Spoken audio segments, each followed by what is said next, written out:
The goofy duo sprang into action again. They showed up at the man's front door, opened a metal box only to find it was the gas valve. Now what were they supposed to do? They had to cut the power. Just as they were stuck with no idea, Isa's dad happened to pass by. He demanded to know what they were doing. The younger one immediately threw Isa under the bus, saying she wanted the power cut to stop the date. Dad got angry and said this was ridiculous. He told Isa to stay on lookout at the door, then took the younger one to the village power box. In no time he popped the cover open, pulled out a nail clipper and got ready to snip. But Isa's mom saw everything. She shouted loud, breaking up their little operation. The younger one knew he was in for it, so he blamed everything on Dad, which made Isa's mom even more furious. She didn't get why they were dragging this out, and told them to just cut it already. Now the younger one was thrilled.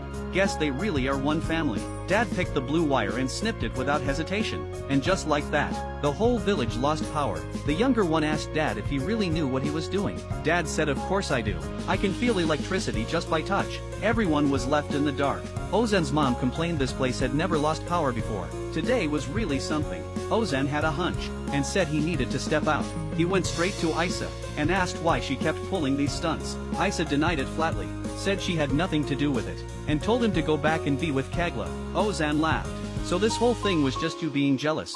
Isa kept defending herself, saying you banned dating in the office, but now you're doing it. Totally unfair. Ozan wasn't buying it, turned to leave. Isa hurriedly grabbed his arm. Ben seni kıskanmıyorum. Ayrıca sen kendini ne zannediyorsun ha? Ben aşık bile olmadığım adamın neyini kıskanayım?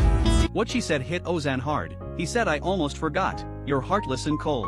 I risked my life to save you, and you never even thanked me. To you I'm just some toy. Now that you've gotten what you wanted." He walked away heartbroken without looking back.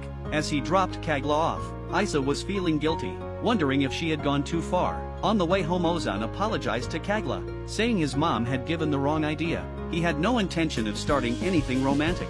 He just saw her as a good friend. Kagla said it was fine, but inside she was hurting. The next day Ozan told his secretary to cancel everything. He had a special appointment to go to. Isa overheard him as she walked past. Great, another little fox in the mix. She quickly took leave, and decided to follow Ozan. The woman followed her ex-husband to a countryside estate. Looks like this is the secret spot where he's hiding his new love. Watching Ozan laughing and chatting with someone else, Isa was furious. Just then, she realized the taxi had left. She ran after it shouting loudly, which caught Ozan's attention. He ran over and demanded to know why Isa was following him again.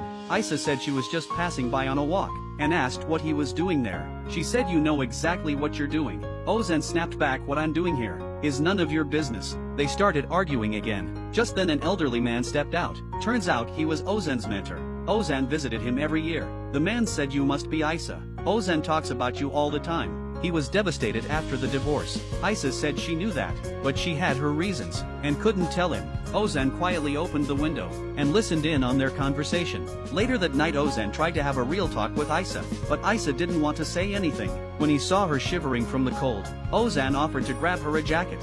Isa said she already had one, then pulled it out of her bag. Ozan was shocked when he saw it. It was the same jacket that was in his hospital room when he woke up. He asked if Isa had visited him there.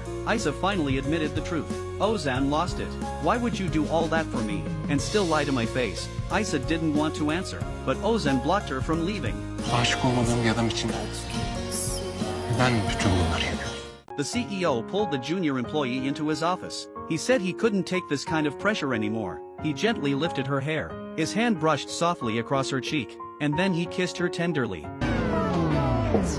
As expected, she was still lost in her daydreams. Just last night, Ozan pressed Aisha for answers. He wanted to know why she did so much for him. Aisha avoided the question again, making an excuse about too many bugs around. On the way back, Ozan decided to play a little game of his own.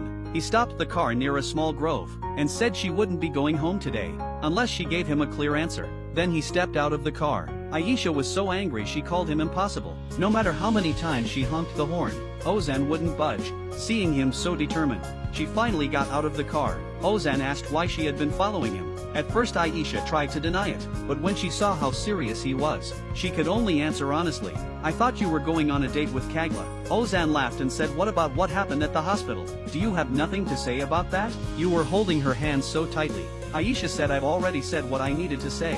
can we go back now? Ozan stopped her again, and asked very seriously, if you don't love me, why are you still doing all this? Aisha nervously explained, you're the one being fake, you clearly said no office romances. Seeing her flustered response, Ozan couldn't help but smile. He had already gotten the answer he wanted. When they arrived home, Ozan wished her good night. Before leaving, he leaned back and called out to her, saying there was nothing between him and Kagla. They were just friends. Aisha said it didn't matter, but turned away with a smile she couldn't hide. Back at home, Aisha was still caught up in her happiness. Seeing her shy smile in the mirror, she scolded herself for being so silly. That night she had a strange dream. She covered her mouth in disbelief. What was happening to her?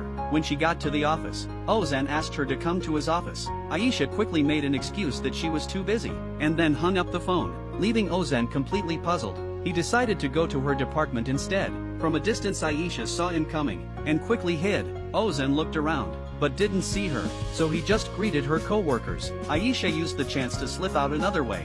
Ozan hurried after her, calling her name over and over, but she only walked faster. Ozan was speechless. He couldn't understand why she was avoiding him. His assistant suggested maybe she couldn't face her own feelings, and was afraid, so she ran away. That made Ozan realize the truth.